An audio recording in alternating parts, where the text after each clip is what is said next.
Can 360Hz displays really affect my performance in gaming? This is what I'm testing today, and I have the Asus ROG PG27AQN, and it's the first, I think, in the world IPS QHD 360Hz. Let's start.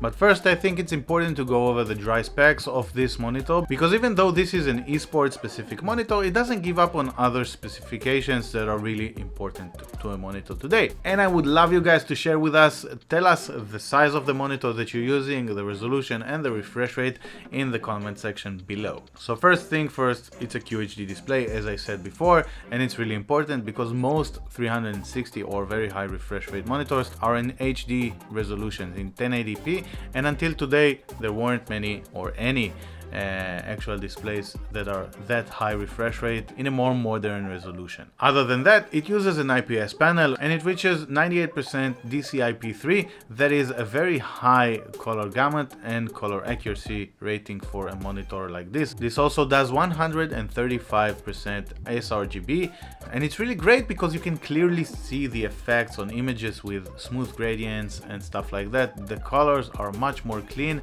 and it's way more pleasant to the eye. Other than that, we have an HDR rating of HDR 600. I think this monitor specifically doesn't do HDR very big justice because it's using edge lit LEDs and it's splitting the panel into columns. So all the HDR differences are going to be in like little strips or bands that are vertically on your monitor, and it's kind of noticeable and it's not smooth, and I think it's a pretty poor HDR implementation, and it's nothing close to mini LED or OLED. Let's not even talk about OLED.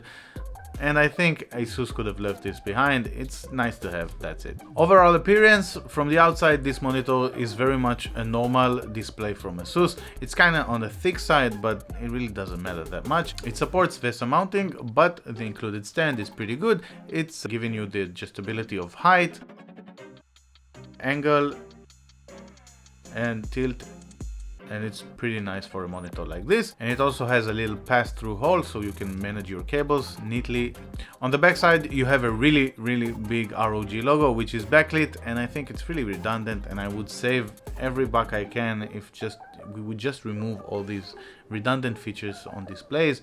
I get it, it's cool, but you're never gonna see it. And last but not least, for esports player, like the hardcore players, you can switch this monitor to 25-inch mode and you get like these black bars, and it's shrinking the active area of the display to 25 inches. And while doing it, because it's a QHD display, you're getting way more pixel density. So the resolution is 2368 by 1332, which is way higher than 1080p and a really nice touch and unique to this one. And now it's time to test the actual results. I played with this monitor, I played with my monitor, which is a 27165Hz, and I compared the results from gaming. I played Shatterline. It's a new free-to-play PvP arena shooter. It's pretty cool, and I played the same character, I picked the same weapon, and I played the same game mode just to keep things as straightforward as possible. And with my monitor, which is an older IPS panel, I got an average KD of 2.4, and then I took the new monitor and I placed it at the same position with my old monitor stayed, and I played the same amount of rounds, and my new KD was 2.2.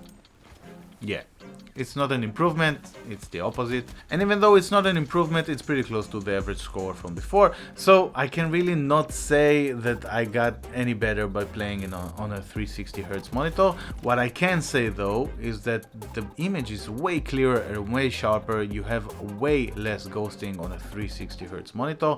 And to demonstrate ghosting on this one versus other monitors, I can show you now on the screen. You can see the 360Hz monitor ghosting versus my 165Hz older IPS, and my second display, which is a 165Hz from Gigabyte with a VA panel. And VA panel, as you can clearly see, has the worst ghosting out of them all. On the new 360Hz monitor, you can clearly see the pixel response time is much better, and you can see like little details on the pixels that usually smear away. And I think this is probably one of the biggest improvements on this monitor compared to anything else, is you're gonna get way sharper images while gaming. So this sums it up pretty much nicely, and this monitor is currently above $1,000. It's pretty expensive, and I would totally get it if you wanted this thing for esports use cases. I mean, yeah, it can justify the difference. Asus claims a 3% improvement in player input latency, and yeah, it could make a difference in esport environments. But for people at home that are playing normal games, even competitive, I think you would be much better off with a cheaper 240 great monitor instead of going all the way for 360, because if you're not going to play strictly esports titles, you're probably not gonna get 360 Hz or FPS. You're going to be around the 200 with high-end PCs, and if you're getting like a 4080 or a 4090, yeah, you're probably gonna enjoy this. But other than these guys, you're probably going to stay around the 200 FPS mark. And that's it. I hope you enjoyed. You can watch some of our other stuff. We're trying to give a big umbrella of content with different things. Let us know in the comments what you like, and I'll see you in the next one. Bye bye.